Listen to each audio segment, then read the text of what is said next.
Hello and welcome back to our Facebook page. We are going to make these beautiful flowers.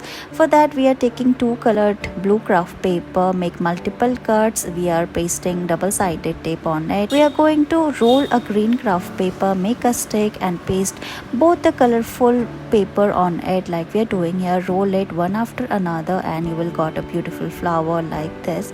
We are going to paste the leaves on it and look, your beautiful flower stick is ready. Look at these beautiful flowers. Let's make them. We are folding a red craft paper from its corners like this and we will get a shape like this. Cut the corner, you will get a pentagon. After that, make more such folds like we are doing here. We are going to make the petals of the flower. Press it gently and fold it from its top, and then we are going to repeat the process from all its corners like this. And look, it is ready. We are going to curl the petals and then we are going to paste the leaves and the sticks, and look, it is ready. Thank you so much for watching this video.